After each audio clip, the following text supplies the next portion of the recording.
Well, I think I'll just make a few introductory remarks, and then we can get on with what I think will be a very interesting night. My name's Travis Tierney. I want to welcome Mark Hallett here to the 1009th meeting of our society, and remind everybody that the 1010th will be Dr. Pinker talking on writing. I did want to remind your colleagues to support the society, and I wanted to remind you too. I really would like to thank Angela O'Neill for doing a really wonderful job over the last couple of years as president, and I hope we can give her a round of applause.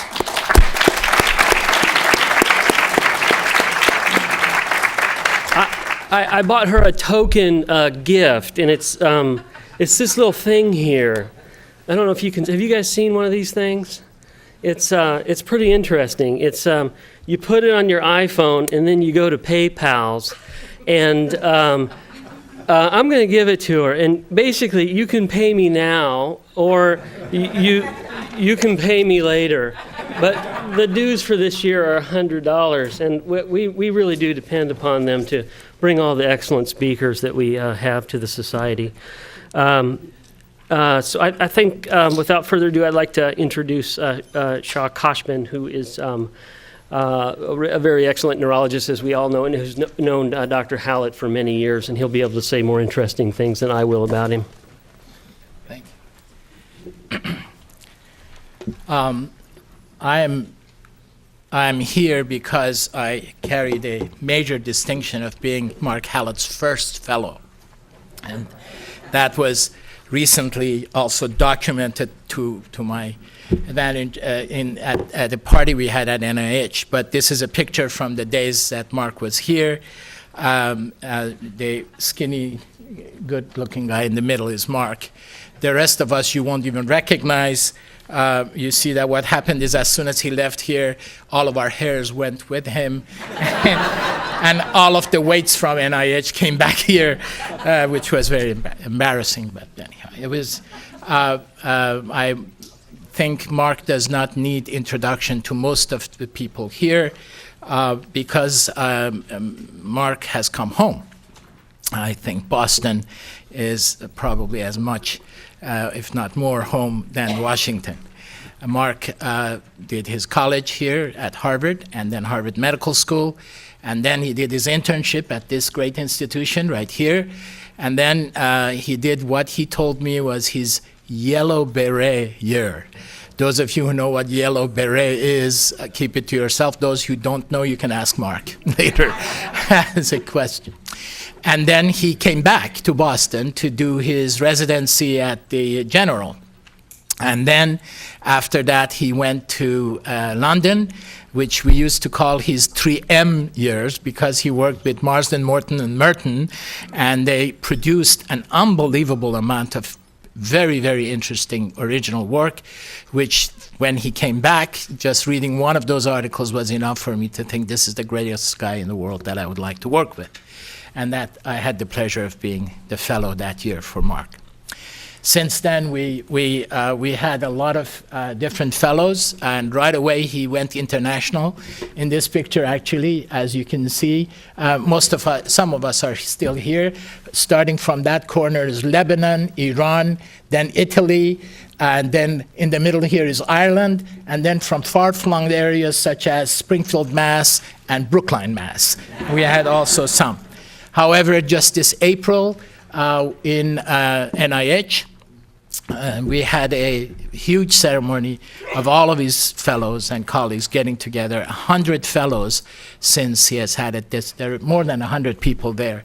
I forgot to count. I don't know whether you know the count. He has had 100 fellows, some of whom are now directing laboratories and clinical areas. I was going to go over some of the things that people have in their CVs of Mark to tell you, and I decided it was very easy to say. He was the president of everything.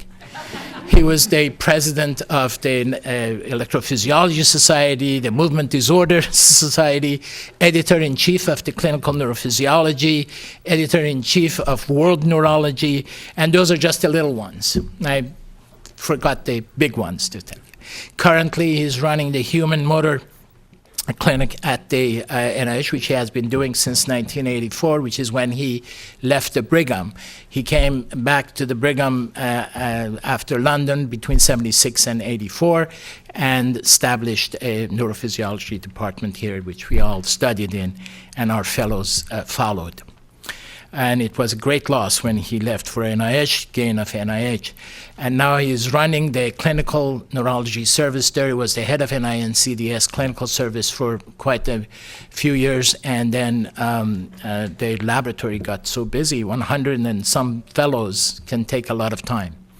I also can tell you that the list of his publications is mind-boggling. It's just 660 odd that I count to 2012. Now, I'm pretty sure since then you have published some more of articles that he has published on the field of movement disorder, which is what his interest is. And that's where I started with him. We started with Parkinson's disease, and then the leading stuff that he has done in dystonia, and then a very important, confusing field to all of us, psychogenic motor disorders. But the reason why I think we all decided to come here today and listen to you is because when I was listening to his fellows, those of us who were talking that day, we were listening to each other, I realized that when we all talked about Mark, we talked about him as if he was a deity. And therefore, it is okay for a deity to talk about free will, because only religious people knew about free will. I put this one in there because I thought maybe this was Angela's choice. He says, hey, don't. I was against free will to start with. But what Mark is going to do for those of us who are not neurophysiologists is to give us the shock that you see here about Kermit. He says, have a seat, Kermit. What I'm about to tell you might come as a big shock. So free will is what we'll talk about, and Bruce Price is going to orient us all to the religious part of this, and then leave the physiology to Mark. Thank you.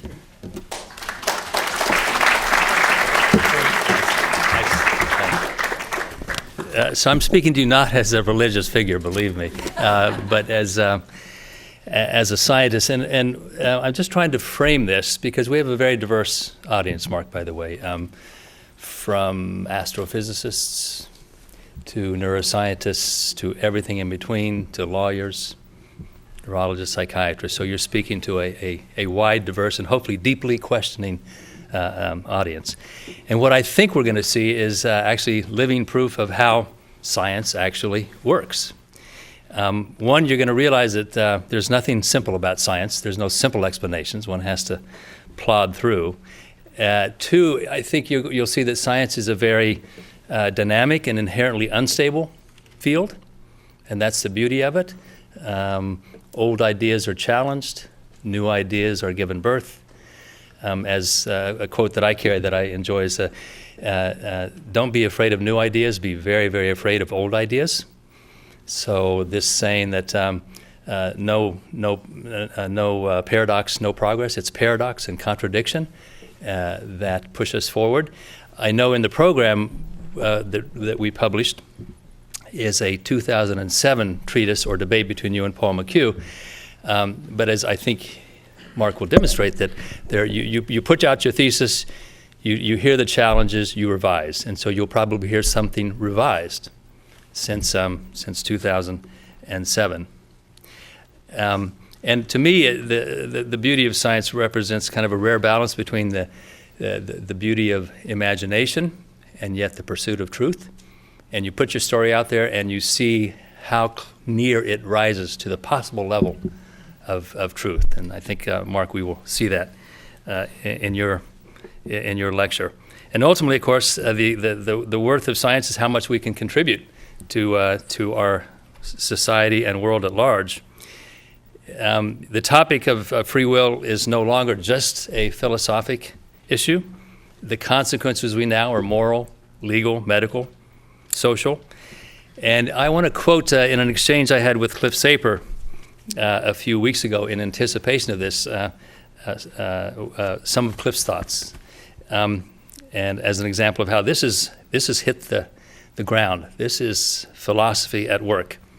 In the Netherlands, part of the Calvinist tradition is that humans have free will, and God rewards those who make the right choices. Thus, the rich who are rewarded are God's chosen, a very convenient position for a wealthy society.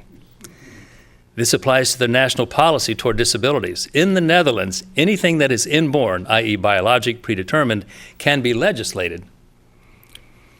But the government can pass laws regulating it, but if it is considered to be of free will, then it cannot be regulated.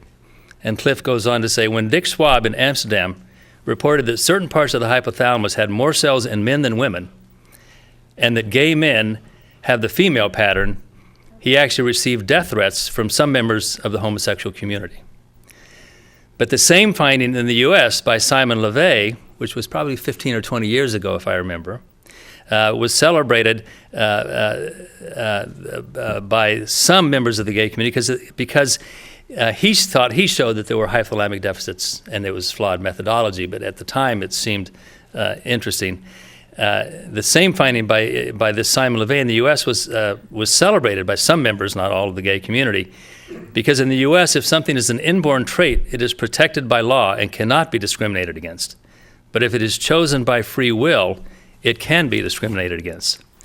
And then if I can weigh in with the co-founder of, my co-founder of the Center for Law, Brain, and Behavior, of which we're very proud to be the part sponsors of tonight, Judy Edersheim, sitting in the front row. When something is biologically determined, or whether it is conceived of as an act of free will, has obvious and central meanings to rights, entitlements, and protection, both here and abroad. The law punishes bad acts of free will and protects or mitigates consequences that are the result of inborn trajectories or immutable characteristics. So I see Mark as a person of uncommon courage to step from movements into free will, the model of a deeply educated, thoughtful, and bold intellectual who actually has these thoughts and is not afraid to put them out to our public forum and have the great debates, which I hope will follow. And it reminds me of those scientists who had an equal interest in humanities before us who spoke. Lewis Thomas comes to mind. One of my favorite science heroes of all time, perhaps yours, Carl Sagan. But he took science and he amplified it, and he wove it into the fabric of human society. So those are pretty big shadows to walk into, but I welcome you, I greet you, and we're looking forward to this diverse audience really getting fired up and asking questions after your talk. So thank you for coming, and welcome to the audience.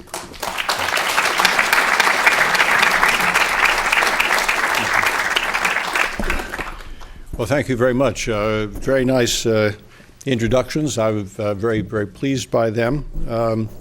I think that although it's been more than 30 years since I've been here, I think I've probably spoken in this amphitheater more often than any other one, so I'm very comfortable about being here and standing under Gene Brownwald, who was my chief when I was here.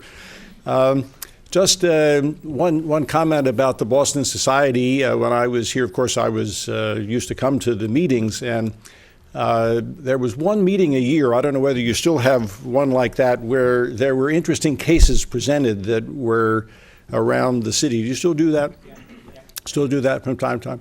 So in those days, the cases were presented, and then then the sort of faculty of the different schools talked about it, and it went up in a hierarchical order, and Ray Adams generally had the last word. But there was one time that Denny Brown came that I remember, and on that occasion, it was Denny Brown that had the last word. Adams was next to last, and then it was Denny Brown. Now, of course, Denny Brown was wrong, but he always was, and so that's that's just the way things were at that time. So anyhow, so what I will do now is to tell you about the physiology of free will, and just to sort of give you a sense about how I got interested in it. You've heard that I'm interested in movement disorders and the physiology of movement. And I think that this is a natural sequel to that. We want to be able to understand voluntary movement. What does it mean that a movement is voluntary? How can we be studying movement without knowing what voluntary movement is and what it means? And to a certain extent, that's the real genesis of where this topic has come from.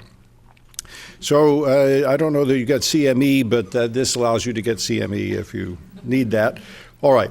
So this particular topic has also recently gotten a lot into the news and into the common media. There are a lot of articles that have been written, things that have been in the radio and the television all about this particular issue. And I think it's because there are some new insights now into the issues about free will. So who's in charge inside your head? And perhaps we'll come to an answer to that hopefully by the end of the talk. Now, the other aspect of this, which is why I think we all should be interested, and C. Miller Fisher wrote an article once about free will, and he said that if anybody should be interested in this topic, it should be neurologists. Neurologists need to know about this and should be interested in it. And I show you some examples of why. These are what I call the neurological disorders of volition. The first which is another topic which is a particular interest of mine at the moment, is psychogenic movement disorders, where the movements look voluntary. We know that they utilize voluntary motor pathways, but the patients say that they are involuntary. In Tourette syndrome, the patients really say that the tics are voluntary, but they can't not make them, whatever that means. In Korea, early in the illness, the patients don't recognize their involuntary movements as being involuntary. If you ask them about it, they'll say that they're actually voluntary movements. And then only later does it become clear that they're involuntary. There's the alien hand phenomenon, where unwanted movements arise without their sense of being willed. There's schizophrenia, which is also an interesting neurological disorder, in which the movements look normal, are goal-directed, but if you ask the patient about it, they'll say that they're not at all in control, that they are being externally controlled. This is part of what's called the passivity phenomena in patients that have schizophrenia. And anosognosia, belief that the movement is made when in fact it hasn't been made. So there are a whole variety of these types of disorders which we need to understand if we're going to understand the patients that we see.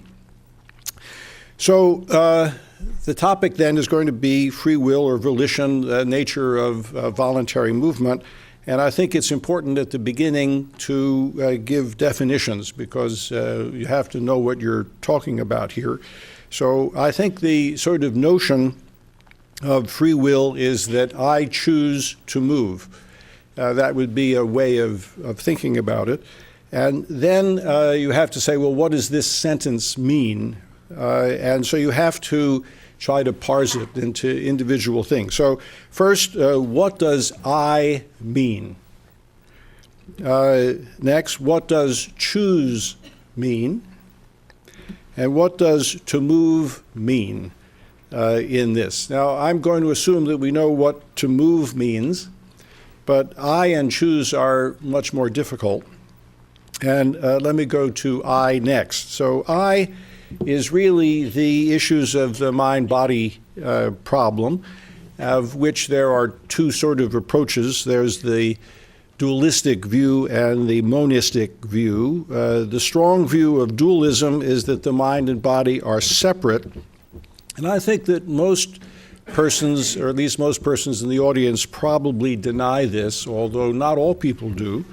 But I would think that at least most of the people in the audience do, and I will take that as an assumption that that probably is not right. Monism, where the mind is a product of the brain, I think is generally believed by most scientists and probably most of the people in the room.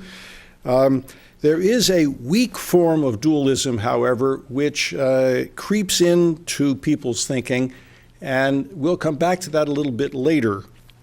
But I think, at least in the strong form, I think everybody understands that that's probably not correct. So that's how we're going to start. Now, then there's choosing, and there are two ways that choosing can be interpreted. One is that there's some sort of force, say a free will force of some kind, that aids in movement genesis. And this is what is probably what is called the folk psychology view. That is, if you ask the average person on the street whether there is such a thing as free will, they would say, yes, that's true. There is something like that. There's some force that is causing the choosing of movements. That's a free will force of some kind. I can belittle it by calling it the little man in the head view, but to a certain extent that is what it is. It's the notion there is that there is something that is there's something that would be called free will that is making choices and driving behavior.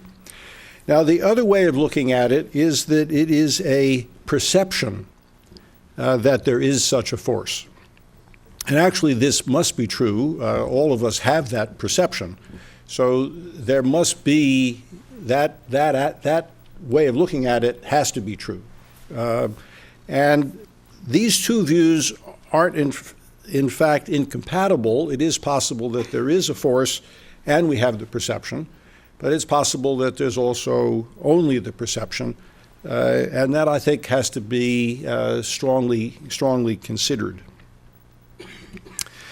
Now, perception is a feature of consciousness. That's what perception is. Consciousness, however, is what philosophers call the hard problem, and I don't really have any solution to it, and I'm not going to be able to give you any solution. We can operationally define it as awareness, and this is the way that we would think about it, but exactly how awareness comes about and what the physiology of that is very hard. I actually think about it from time to time and have absolutely no insights at all on it. Now, note that awareness is passive. It is a passive situation. It is not a driving force. It's a passive thing. It's an element of consciousness. And just to introduce the word or the term qualia are the elements of consciousness. And free will, in terms of the perception of it, is a quali. So one of the qualities of consciousness is the perception of free will. It's also things that you see. Anything that you're aware of in consciousness is a quali. Now, data about qualia come from introspection, and such data can be meaningful, but they can also be deceptive. And I think we have to be thoughtful about what introspection means and what it can tell us. All right, the last point here is that there are two components of volition in terms of perception. One is the perception or the quality of willing. That is, I will to make a particular movement. And the other is the quality of agency, or in this case, self-agency, and that is the movement that just occurred, I did it. It's possible to have willing without agency or agency without willing. They can be separate from each other. So that, for example, someone who has a spinal cord injury can will a movement but it not happen. So you can have willing without agency. And these are two important aspects of the quality of free will. And we will talk about both of them. All right, so let's take the way that one would have to think about this. Should there be a free will force or a free will generator generating movement, then what you would have to have is what is there on the top of this, so that you have free will getting itself involved with the brain motor mechanisms and finally producing a movement. And as I mentioned before, this is sort of the folk psychology view. This is the way that people ordinarily think about the way things work. You say, well, I decide to make a movement, I'll make the movement, and then the movement happens. Now, the other way of thinking about it is that free will is a perception only, and there are two possible schemes for that here. One is that the brain motor mechanisms makes the movement, and then you subsequently have the idea of free will. So this is serial, and this is basically parallel, the same thing. The brain makes the movement, and then you have the idea that somehow that was freely chosen. Now, it will turn out, and I will show you, that all of the data are in favor of this. There's really nothing in favor of that. And we'll look at all the evidence for this. Now, the basic paper in the field, which sort of got the whole field going, is this paper by Libet. And how many people know about this paper? This is so not that many.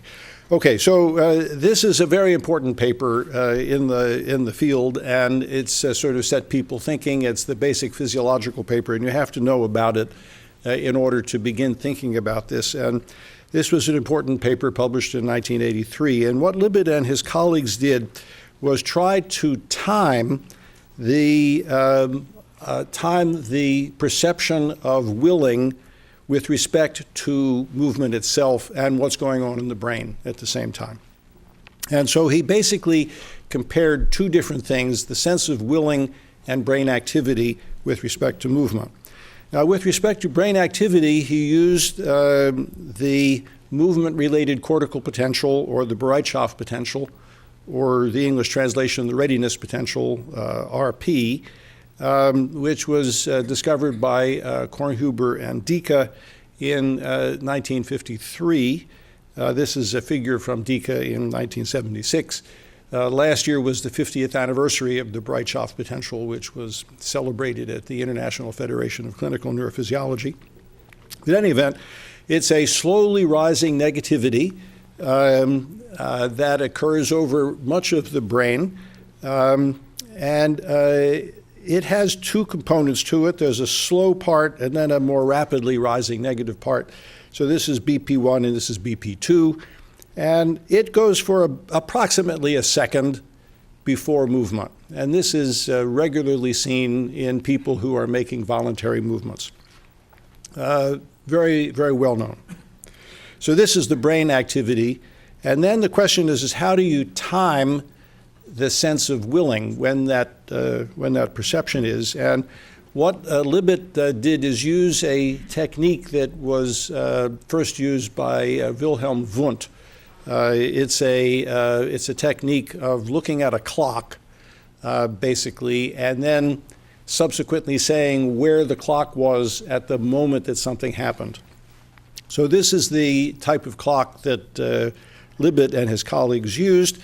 It was a clock that looked like this, with a ball that was going around the clock once every 3 seconds. And so what Libet did is have someone sitting there looking at the clock. He said, move anytime you want. Move. Then tell me where the hand of the clock was when you decided to will that movement. Okay? So that's the way that you can time it to see what happened.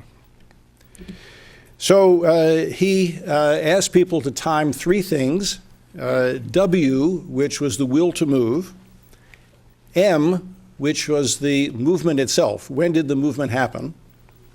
And then he did a control to see how good people were, and that is he gave them a little shock to the finger and said, when did the shock occur?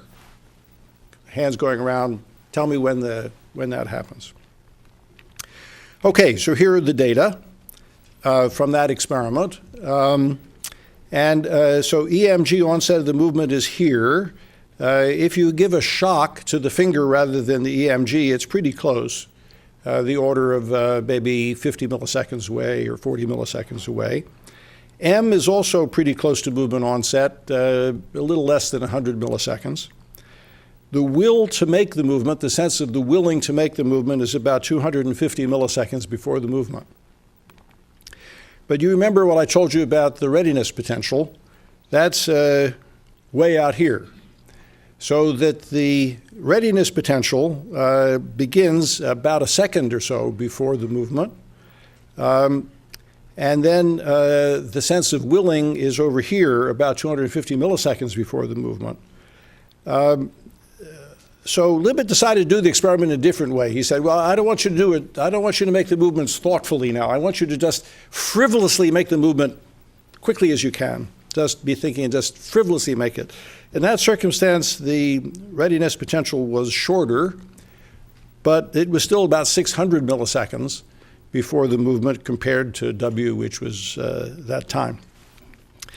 Now, this caused a lot of consternation among people who have seen this experiment, and this has been the object of enormous amount of writing in the physiological literature, in the psychological literature, in the philosophy literature. This experiment has been repeated hundreds of times. Everybody gets the same result. There is no doubt about the data. The question is, how do you interpret it? And there's all sorts of interpretations of this, and we'll talk to a certain extent about how you might interpret this. As we go through. But the obvious interpretation, of course, is that the brain is making the movement well in advance of consciousness. Now, of course, if you don't want to believe that, you have to find some reason that this is all wrong. But that's the sort of simple interpretation anyway, isn't it? Okay, so a couple other things. So, of course, someone's going to do this experiment with MRI. Soon and colleagues did this in 2008. They did the same thing with MRI. I won't go into much of the details of this experiment, but they did basically the same thing. They showed them letters. They asked people to move. They could, in this circumstance, move the right hand or the left hand. And they looked at the MRI signal and to try to see when they could determine that someone was going to move and could know whether it was the right hand or the left hand. And with 60% probability, which is not a lot, but it's greater than chance, 8 seconds before the movement, they were able to predict which hand was going to move. So now the brain is now operating in some sense 8 seconds in this experiment before the movement. And again, W is there about 250 milliseconds before. Now here's another experiment that was sort of odd, and that is transcranial magnetic stimulation was looked at on its influence on W and M. Now, it was given over the motor cortex, it had no effect. But over the pre-SMA, you could influence the time of M and W at the time of movement onset itself or 200 milliseconds after the movement. Now, this on the face of it is really bizarre. Someone is watching the clock go, they make their movement, then you give transcranial magnetic stimulation 200 milliseconds after the movement, and that influences what people will say is the time that they willed the movement before it occurred. really odd that this should be the case, and it's been somewhat difficult to try to figure this out if you assume that people are accurately saying when they willed the movement being before the movement happening. Now, the way to understand this is a very simple fact, actually, and that is that we live in the past. Now, if you don't realize that, you have to get with it because it's true and there's no way out of this at all. We live in the past, and it's trivial to understand that, in fact. So if something happens in the real world, say I see it, that thing occurs at a certain time. The information from that comes into my eye, processed in the retina, goes back to the occipital cortex, processed by the brain, and that's when I see it, right? That's hundreds of milliseconds later, right? It does it so that when I am appreciating something is happening, it actually happened 100 milliseconds or 200 milliseconds ago. And and it has to be done that way because, well, for obvious reasons, but again, if I touch myself, there's somatosensory information also coming in. It looks like these are happening at the same time. Well, they are happening at the same time, but the information comes into the central nervous system at different times. That has to be coordinated somehow. It takes a while to put that all together. So it is the case that we're living in the past. So that the real world events happen before we appreciate them. Now, there's another interesting factor, which is also something that Libet did, and that is that it may take a little while for a sensory stimulus to reach awareness. And Libet called this the utilization time, and he did some experiments. I could go into details later if you want, but he estimated that it may take as long as a half second for stimuli to come into awareness. And the time that you appreciate it is referred back to the time when that stimulus began, not to when you finally finished the processing of it. This is, so some people recognize this, just to point out, William Faulkner said, the past is never dead, it's not even past.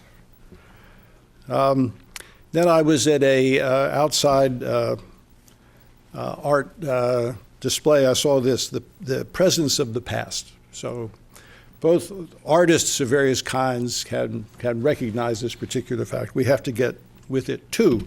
So given that being the case, maybe that experiment that I just described isn't so odd after all. So if you try to divide the Libet data into two parts, the readiness potential and the EMG, or the time of the shock, are real-world events.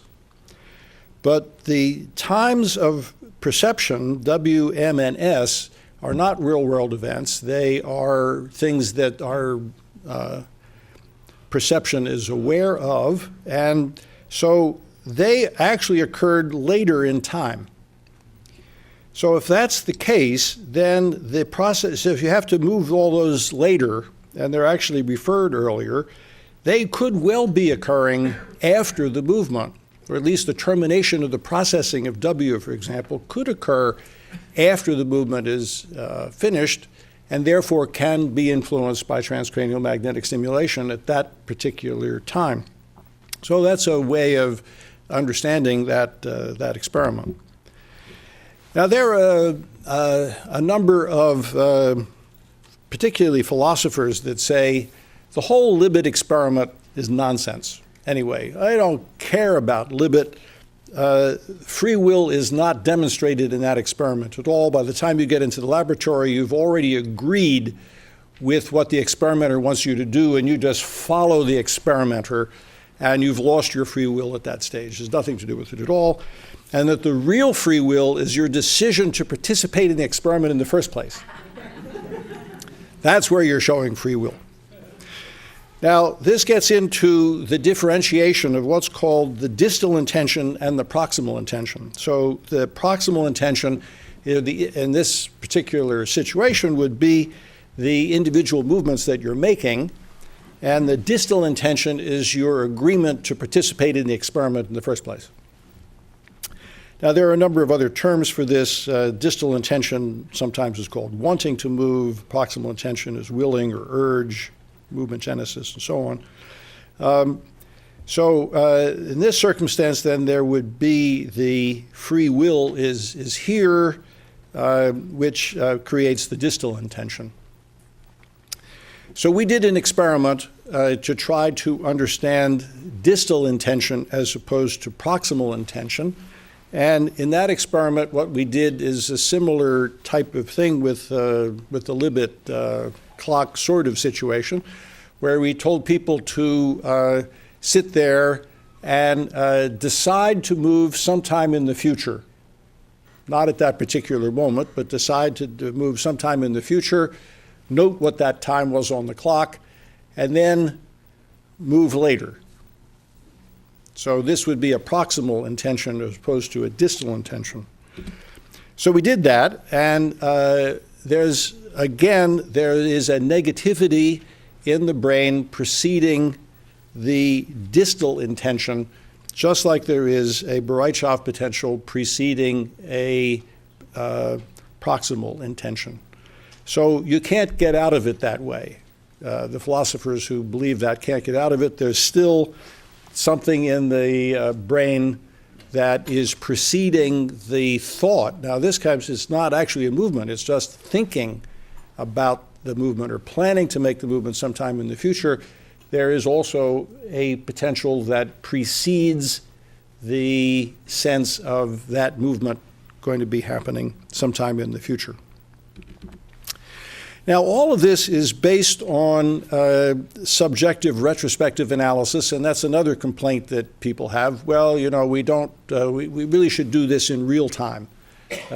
We shouldn't, all this has happened, and then you think back, well, these are the things that happened, and that's subject to modification and so on. So we've done 2 experiments now to try to do this in real time, as opposed to retrospectively, and let me show you them. So the first was something that was done by one of my fellows, Matsuhashi, who's now back in Kyoto, who had this very clever experiment that he came up with, and that is the following. That is to move whenever you want.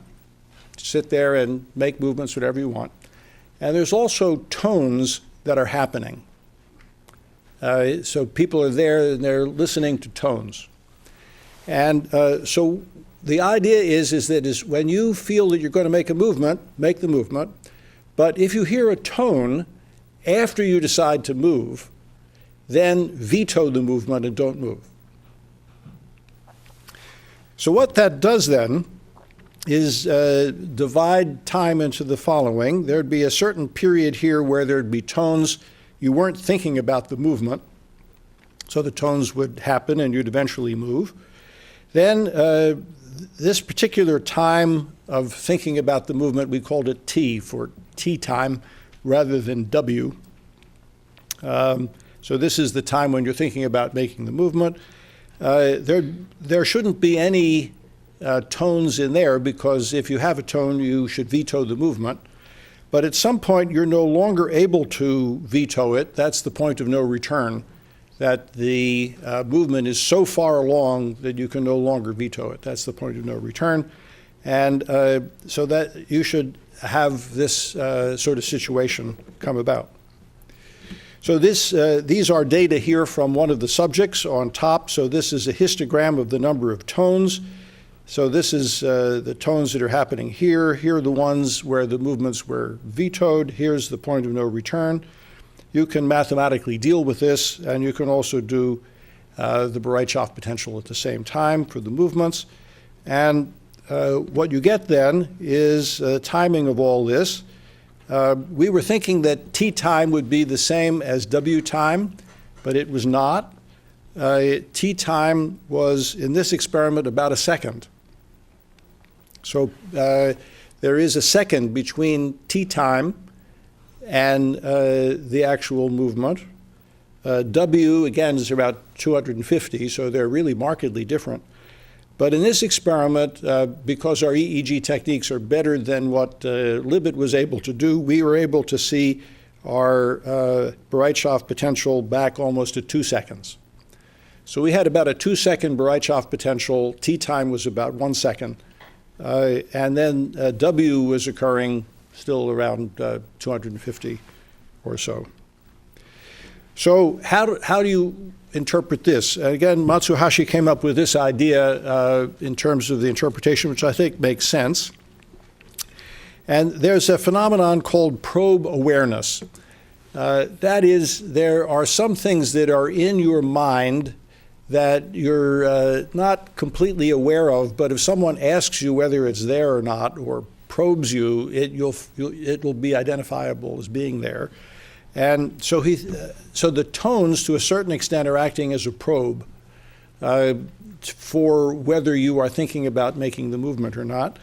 And so the way that this could be interpreted is that you have the brain beginning to make the movement at the beginning of BP1, and at that stage you're not aware until T time, and in between T time and W time you can be aware if probed, and after W, you are clearly aware of what's happening. So there's the possibility of this probe awareness or subclinical awareness that you can identify with this particular experiment. Now, the other experiment that we did took us a long time to be able to do, and this is something that was theoretically possible. We were able to pull it off. And that is, what if you ask someone what he's thinking before they actually move? And in theory, we should be able to do this if we can identify the Bereitschaft potential in a single trial in real time. We should be able to know when someone is making a movement in the future. And to make a long story short, we were able to do that. This is a real engineering feat. It's not 100% accuracy, but I'll show you the numbers in just a second, but we're able to pull that off. And this was published 2013. I won't go into some of the details here. We used EEG and looked at a number of frequencies and spatial representations and found in each individual a signature of their movement that was going to be forthcoming. And I suppose it's just important to note that we had 10% false positives, 45% false negatives. The false positives, therefore, are going to be 18% of all trials. And this is what happens to our predictions. So in 43% of our predictions, the subjects had the intention to move and moved. So that means that we're pretty good in that regard if we were able to pick up their actual intention to move. In 13% of cases, they moved, but later they said they didn't have the intention to move. I have a hard time understanding exactly what that is, but they moved. They said that they didn't intend to move, but they moved anyway. That happens sometimes. Like when you're in an elevator, the elevator door opens and you get out, you start walking out. It's not your floor. Happens every day, right? So you're not intending to move, but you move anyway. So maybe that's something like that. Then this 12% here, there was no movement, but an intention to move. So that means the person was intending to move, but, well, I didn't tell you exactly how we did the experiment, but we turn on a light, which indicates that we knew that they were going to move. So the light came on before they were able to turn on the light. And that was very a weird feeling. They said, well, I was going to move, but you beat me to it. That's what happened in that one. And then this one, there was no movement and no intention, but we had a prediction of movement. Now, there are some false positives there, I told you about before, but they were 32%, and there are only 18% false positives, so a number of them were predictions where people were going to be moving. In fact, 14% are true positives without movement and without intention. So what were people thinking about? Here's one individual, what they were thinking about on those trials, lyrics of a song, a dance, experiments, doesn't remember. But these were the things that this person was thinking about, and half of those, about half of those, they actually were intending, the brain was intending to move. So here we could actually identify in real time then that there are circumstances where the brain is on its trajectory to make a movement, but someone's thinking about something else.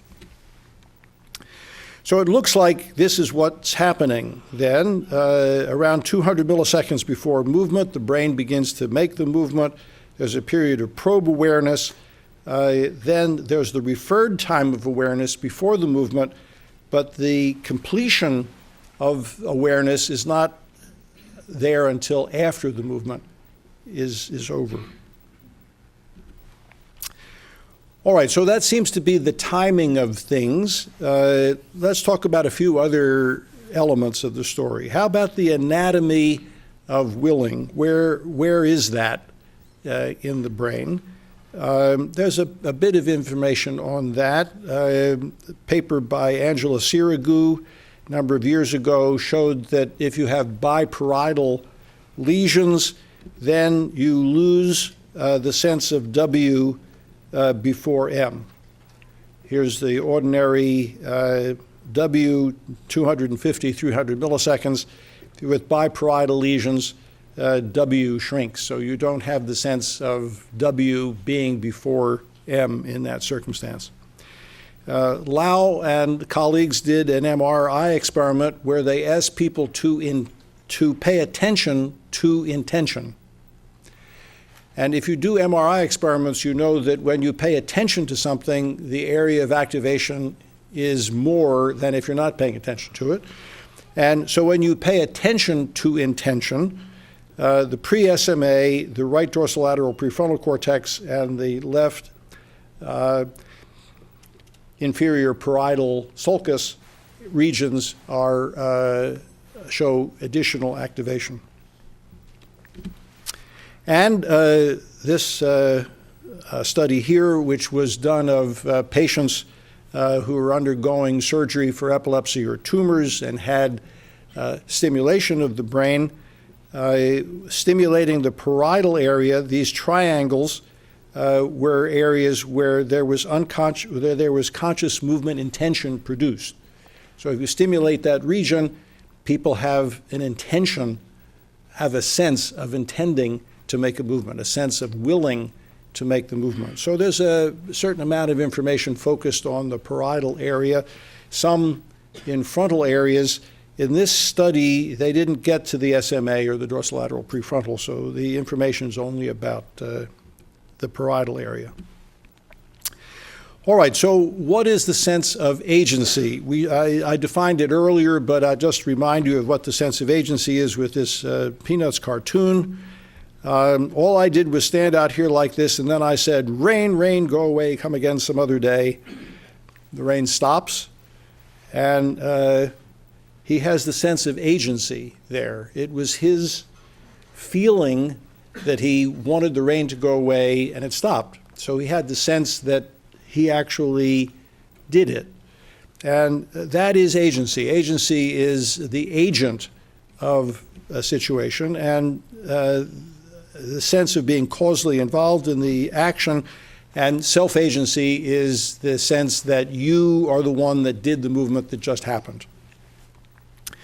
So we did an experiment to try to see where in the brain self-agency exists, and that's this experiment that Fede Nahab was the lead fellow on this particular study. And what we did was the following. We put people's hands in a data glove, which you see here on the right side, And the data glove, as people move their hand, you could get information about the position of every finger.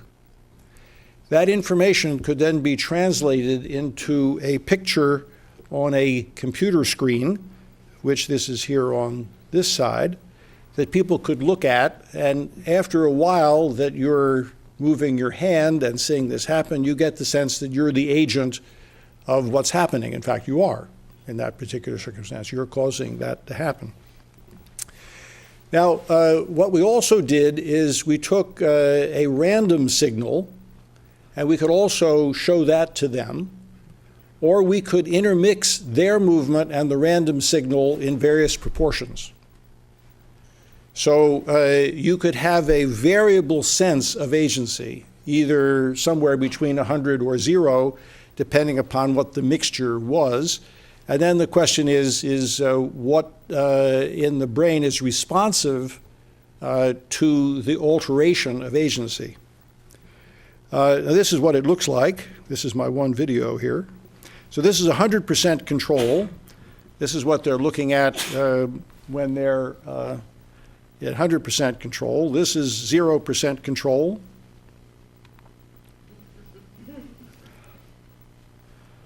And this is 50% control.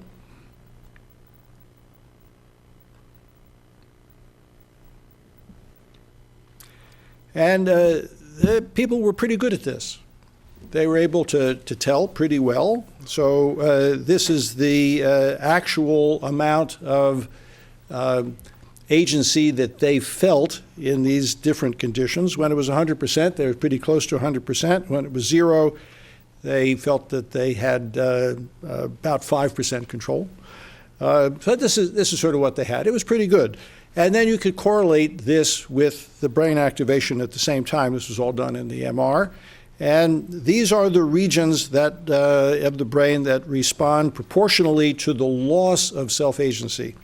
Now, this is interesting that the brain doesn't respond to the positive sense of agency. It responds to the loss of agency. And this is a little bit puzzling, but I think the way to interpret that is that you normally expect when you will something that it will happen the way you want. And so your brain doesn't have to react very much to that.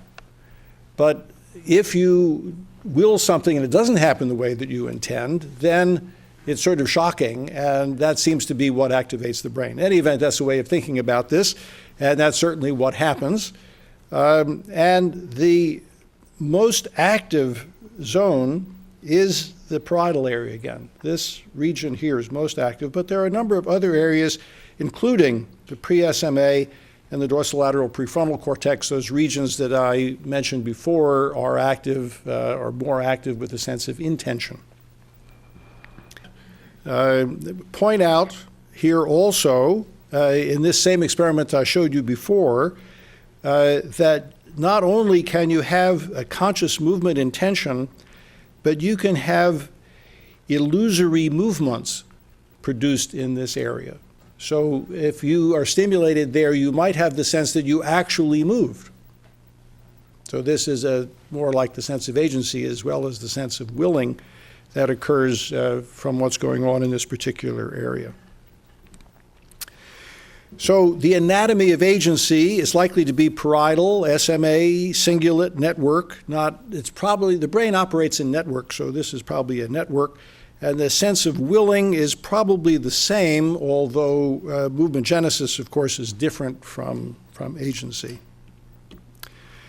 So I'm going to skip this one story here. This is something about psychogenic tremor, but because of time, I'm going to skip this story. It fits in, but I'm going to skip this. I'll tell you about it. Now we're going to go into choosing. Choosing or decision making. And tell you about the salted peanut problem. So the salted peanut problem is the following. You're sitting in front of a bowl of salted peanuts and you start eating them, you're enjoying them, and you say to yourself after a while, I've had enough. I shouldn't eat any more peanuts. 30 seconds later, your hand is going out toward the bowl of peanuts. So who's in charge? at that particular point in time. Miller Fisher, again, I quote him because he was interested in this topic too. He once said that if people have free will, it must be very weak. Oh, that's in that regard. And here's another interesting paper, which I don't know whether you know about. This is what happens in Israeli courtroom making judicial decisions over time during the course of the day. And these are the proportion of favorable decisions built on the ordinal position of making decisions through the course of the day. So this is after breakfast, this is after lunch, and this is after an afternoon snack. And as you see, if the judges have just eaten, you have a very favorable decision. But as the rest of the day goes along, it gets worse and worse. So here, they presumably are trying to be equal and make these decisions, but their sense of hunger is entering into what's actually happening when they're making decisions. So there's a lot going on in the brain influencing decisions. So with respect to the decision to move then, what's happening in the brain that leads to that? Well, why do we make movements? The limbic system, the hypothalamus, the midbrain dopaminergic system, the posterior half of the brain, all the sensory influences that come in that cause us to make movements of various kinds, cognitive functions going on in the frontal lobe, and a certain amount of noise that's operating in the system. All of that impinges largely in the premotor cortex, which eventually influences the motor cortex, and once the motor cortex goes over threshold, you move. That's the way the brain operates. So all these factors are constantly interplaying, and what you do at any one time will be the net result of all of this activity. It's very complicated, but that's what's happening in the brain. So basically, intention, which is this complicated mish of basically the whole brain operating, impinges itself on the motor cortex, and a movement is made. There's probably a feed-forward signal coming from the factor of intention and movement generation to probably the parietal region, feedback from the movement into this parietal area, which is networked probably to supplementary motor area, giving rise to the sense of willing and the sense of agency as things happen. So this is a way to implement the way the brain is operating in this particular situation. Now I'm going to go back to, just in the last couple minutes here, just to go back to the notion of dualism. Remember, I mentioned in the beginning there's this strong form. The mind and the body are separate. Most people deny it. But I said that there was a weak form. And I think that all of us tend to fall into the weak form to some extent. Our language contains this implicit dualism. You hear things like, your brain knows before you do that you will be making a movement. You don't have free will if your brain is doing it, not you. That doesn't make any sense. And the reason it doesn't make any sense is that you are your brain. To say that you and your brain know at different times doesn't make any sense at all. The brain is doing many things. Most are unconscious. Only occasionally something will bubble up into consciousness. And in fact, with respect to the quality of willing, it appears to come up relatively late, as I pointed out, in the process of making movements. But I don't think that you want to separate you and your brain. You are your brain, and I think that gets rid of this implicit dualism in the way that we think about things. So what can be the interpretation then of free will? Is the brain free to choose what to do? No need to worry about consciousness or the sense of consciousness. If the brain is free to choose what to do, then there's free will in that. Ordinarily, brains seem to do that exceptions, perhaps seizures, psychosis, external coercion, things of that sort, then the brain isn't doing what it wants to do. It's somehow deviated from that. But ordinarily, brains do what they want to do. And in that sense, one could say that they are freely doing what they want to do. Now, I threw in one slide to deal with the issue of law and responsibility, since I know that is another co-sponsor of this event. And okay, just one more thing before we get there. Free will exists depends upon definitions. No, if something separate from the brain is implied. If you're really a dualist, I think it's not there. But it's yes, if the person is choosing what to do and the quality of willing and agency are created. All right, but there's another concept somewhat separate from free will, which is the concept of autonomy. And this is very much similar to my concept that I've just told you about you and your brain being similar and your brain being free to choose what to do. So I found this particular article. An agent acts autonomously when she read his, her brain, endorses decisions and acts in accord with internal motivational states, shows commitment to them in the absence of undue coercion and compulsion, and could, as a reasonable and rational person, continue to do so after a period of informed critical reflection. And that is a brain acting freely by what I have just tried to indicate before, and this is the concept of autonomy, and used in this way, I think can be used as the basis of responsibility for a particular brain that is doing something. So the answer to the question, who's in charge inside your head? It's you. Thank you.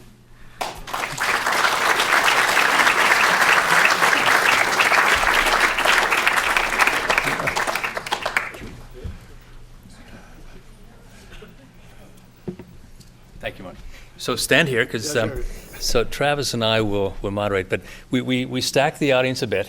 Okay. And so can I call on the first person to comment? Of course.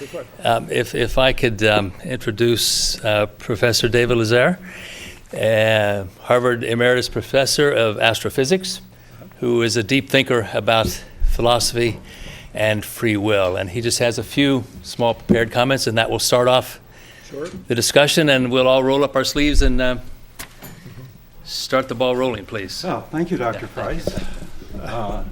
I certainly have learned a lot in the last hour. Thank you, Dr. Hallett. I just have a few words, and because I want to keep them few, I've written them down. The sort of free will that I should disclaim any claim to being a deep thinker, however. I've thought about the parts of physics that I've worked on over the years and how they fit together. I've thought a little about topics like evolution and free will, but the kind of free will that I've been interested in and that these few remarks will deal with is what I think philosophers call libertarian free will. It includes autonomy, and it goes perhaps a little farther because the claim is that we, through our plans and our projects and our decisions based upon critical deliberation, that we can change the future. And that seems to conflict with physical determinism, which asserts that we can't change the future. It's determined by physical laws and by the state of the universe at some earlier time, of course, including the states of our own brains. And that's what I want to dispute. Now, physical determinism it's a generalization not just about physical laws, which are deterministic, there are present physical laws, but about laws and physical states. Now, each of our physical laws does connect a physical state of a hypothetically isolated or undisturbed system at a particular time, and its states at all later times, in fact, all earlier times as well. So physical determinism would be a correct view if, for instance, quantum mechanics, quantum theory more generally, applied at all levels of description of the physical world, from molecules and atoms and their more elementary particles, to which it does apply, if it applied not only there in the micro world, but also in the macro world, which is the world we live in, and the mega world, the world of galaxies and the universe as a whole, as a system. But our present physical theories are not consistent with that possibility. There are physicists who think that some generalization of quantum mechanics will eventually apply to the universe, but that isn't physics today. And the same is true coming from the other end. We know that general relativity, Einstein's theory of space, time, and gravitation, applies at the highest, at the largest scales. And Einstein worked for decades trying to extend it down to the micro level, but failed. And in his last years, he felt that it would not succeed.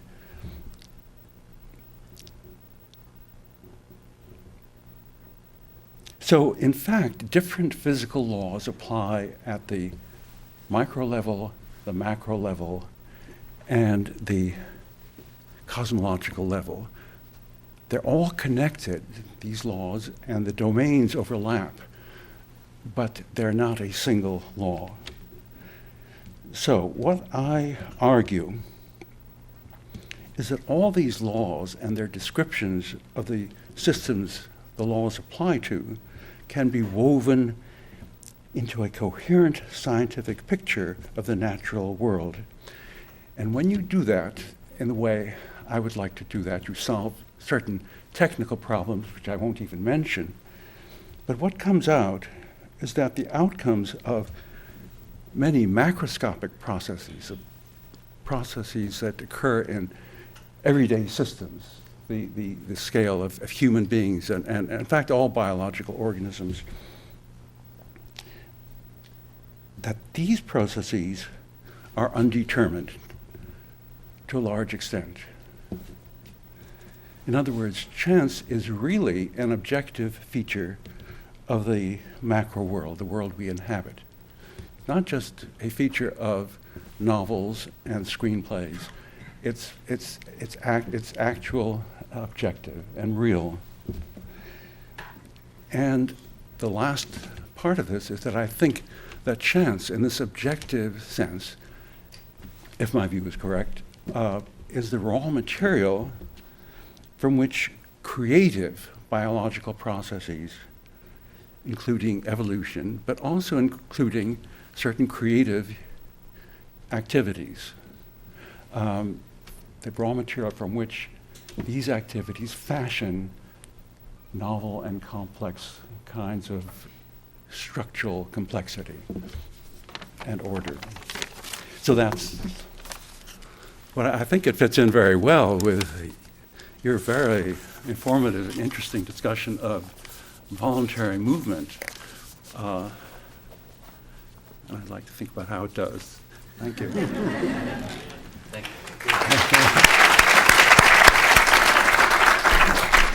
But thank you. Just a very fast comment on that. First, when I was a freshman and sophomore at Harvard, I was a major in astrophysics. So I'm very pleased that you're here. I actually quit when I didn't understand the cosmological differential equation. I thought that was. You were wearing the same tie. But I think that you are right on. You are different from most physicists that believe that everything is in fact completely bottom up. And I think that there are other rules and a lot of stochastic processes that makes it very difficult to actually predict what's going to happen in the future. So you and I are quite in accord with that. And of course that permits the brain to go in a variety of directions. So speak up, people. And again, neuroscientists, forensic psychologists, everything in between. You didn't speak, or did you, about Well, you did a little bit about moral responsibility, and to segue into that, a lot of the forensic people would ask about criminal responsibility. Do you have a reply to that conundrum with your paradigm? Well, I just did that at the very end. That's this business. I mean, I basically think that that the notion of free will is that brains are doing things that they want to freely, as long as you don't think that they're coerced. And I listed a couple examples of that. Where did I list those? Here: seizures, psychosis, external forces of various kinds. So if the brain is under that circumstance, that is not doing what it wants to do, it's coerced in a different fashion, or it's malfunctioning, and in that sense, the brain is not freely doing what it wants to do, and therefore it is not perhaps responsible in that circumstance. I think that fits pretty much what the law says. I mean, I think that goes along pretty much what the law does, but it can put the physiology that I've been describing together with the law and the moral responsibility without radically changing it, other than perhaps deciding in a different way what to do about people. You might want to re-educate them rather than incarcerate them, but that's another philosophy. But anyway, that would be my view, and I think the notion of autonomy there, which I described, is sort of an extension of the notions of free will. David, please. And speak up, because I believe this is being recorded, hopefully with your permission, Mark. Too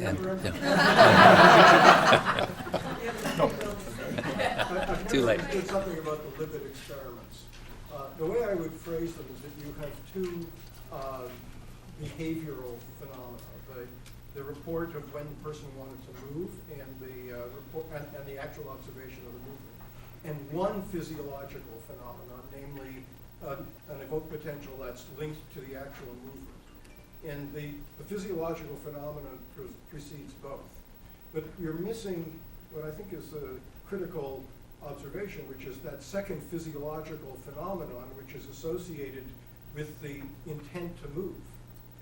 If you knew what that physiological phenomenon is, which I think we don't know, even if we may have some idea of what parts of the brain it might come from, and it actually followed the readiness potential, then I think you'd have an extremely strong case that the readiness potential is actually generating everything.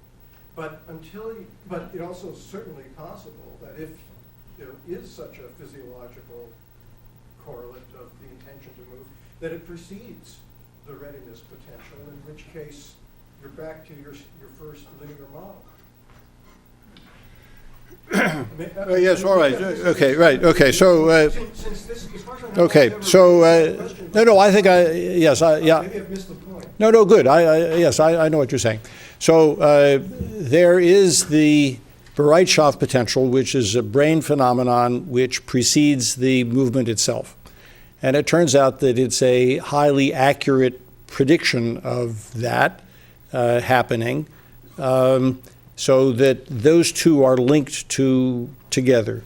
The question and then there's the behavioral thing, which is the sense of W. And that behaves in a very funny way. And what you're asking for is, can we find a physiological marker of W? Now, we know to some extent from the MRI experiments, a lot of the other stuff, we know where it is. From the TMS experiments, to some extent, we know when we can influence it.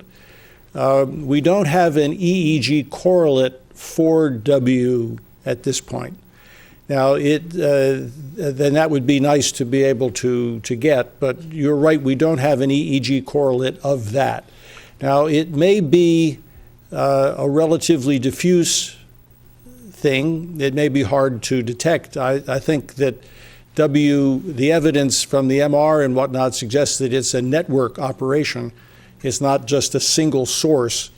So I think that it may be somewhat difficult to identify that, but it would be nice to be able to, if we could, get a EEG correlate. MR correlate we have, but MR is very slow, So you don't know exactly the timing of it on the basis of the MR. EEG, for that reason, is very good. Meg gotten you any, has anybody looked at this with a Meg? I'm sorry? With a Meg? You doing something? Yeah, okay, so it's very interesting that MEG, at least for the Bereitschaft potential, is much worse than EEG. And the reason for that is that most of the Bereitschaft potential comes from lateral area 6. Lateral area 6 is on the crown of the precentral gyrus. The dipoles are pointing straight up. Everyone who does MEG knows that you don't detect radial dipoles. So that if you look for the Bereitschaft potential with the MEG, you get almost nothing. You can only get it with the EEG, which detects horizontal dipoles better, and so that will detect those vertical dipoles. So I don't think MEG will help. Intracranial recording has been done mainly by Yitzhak Fried. Basically, he's found the cellular correlate, of which we knew already, of the Bereitschaft potential. It's largely from area 6 in the SMA. That experiment that I told you about that we did, where we did with EEG, where we predict movement, and we did it all right, but we could have done better. If you do intracranial recording, as Yitzhak Fried does, then you can be at 90% predictive with the movement, because you're actually recording from the cells themselves. So you can actually do very well predicting movement, knowing what these brain activities are. But in Fried's experiments, again, there's no clear recording of W that correlates with W. That would be nice to have, but we know a lot about it. But we don't know we don't have a physiological correlate of the exact timing of it. Yes. Yes. And would people introduce themselves by name and discipline so we understand? Hallett, neurology at UMass. Just curious, in that model where you say the W actually occurs after the initiation of movement but is perceived as being before, and TMS can morph where our perception is, have there been any subjects or studies looking at developmental evolution of where our perception of W lies, and is that a learned phenomenon? Because it's like a way of rationalizing the world and agency, as you said. But it seems to me it would only serve a purpose if it was something we learned. Well, we don't know that. I mean, that's an interesting issue in terms of how people develop all of these qualia. And I think that one of the, there's a fellow by the name of Wegner who works in the Harvard philosophy department, who's a very clever fellow, and he has pointed out that the only way that we can have the sense of agency is that if W precedes M. There has to be some causal nature of it. You have to will it, and then it has to happen. And if you don't have that sense of willing and then happening subsequently, you can't believe that you are the agent. So there has to be that there. And could that be then artificially manufactured by the brain in some way in order to allow you to have the sense of causality? To answer your question, you'd have to study that developmentally, and no one's done that. Does it serve a purpose in a sense of learning to improve movement over time? Is that really the purpose of the W in the sense of agency? Well, I doubt it, but I can't disprove what you said. Neurologist at I had a question about the time, the self-reported timing, I guess, of W, the Libet experiment. And I guess the way that you framed it, it sounds a lot like there's one task, and that's move, and there's a video camera running in the background, and the person reliably plucks the frame out with the time on it and reports that at the time of W. But what if you think about it as a two task? One is move, and the other is initiate the recording at the time of W. And then you have to engage your eye movement control circuitry, saccade over to the symbol, and then interpret the symbol in the left pathway in the temporal lobe, and then attend to that and record it into working memory. Couldn't that by itself explain the delay in W? Well, I guess, yes, I understand your question. Usually, that's framed a little more at the Bereitschaft potential than at W. That is a criticism, what you've just explained. There is usually a criticism about the Bereitschaft potential, that when you're making a movement in this particular circumstance, it's a funny circumstance. You're sitting there, the experimenter is standing over you, you're doing all these different things. Could the Bereitschaft potential be an artifact of the experimental situation in that sense? In the same way that you're talking about W being an artifact, the usual argument is against the Bereitschaft potential itself. We have actually done an experiment, at least with respect to the Bereitschaft potential. We haven't published it yet, but what we did in this experiment is we hooked people up with EEG and multiple EMGs, and then we said, "Oh, sorry, I have to go for lunch. I'll be right back." We leave them sit there for a half an hour by themselves, all hooked up. No commands of any kind, nothing to do other than just to sit there and occasionally move. And when they do that, there is a Bereitschaft potential before their movements. So we know that the Bereitschaft potential is not an artifact of the experimental situation, that it's also present before just freely done movements of various kinds. Now, in terms of the timing of W and whatnot, there's been an enormous sense of arguments about this. You're making one argument, there's all sorts of arguments about W. That's one of the reasons that we've done it in these different ways, because we wanted to see whether you could really identify it in some way different. The T time, which we thought was going to come out to be the same as W, was not. It was earlier. So I think that was a surprise. We've also been able to do that other experiment where we ask people in real time what's going on, and we know that the Bereitschaft potential can be going on before someone begins to think about movement. So there are some other experiments that will show somewhat of the similar thing, but it's true that W, in some senses, well, it's a psychological thing. It goes back to what I said before. We are depending on introspection, but introspection can be deceptive. And I think whenever we have to deal with introspection, we have to be very careful, and that's sort of what you're asking. That's why some of these other experiments that are more objective, I think, which come to similar answers, are probably harder evidence. Has the Bereitschaft potential been examined in patients who have the so-called blind sight syndrome, and does it exist? If you throw them a ball, for example, and start your recording, do you still see the Bereitschaft potential there? Okay, so you're now talking about a different type of movement. So you're now talking about sensory triggered movement as opposed to internally generated movement. So if you throw a ball at somebody, it's the ball that precipitates the movement, not your internal desire to move for some reason. In that circumstance, there is no Bereitschaft potential. It's the sensory stimulus that is triggering the movement. Bereitschaft potential occurs when there's an internal generation, not when there's an external generation of movement. Well, yes, yes. Oh, right. This particular gentleman has his hand up very high.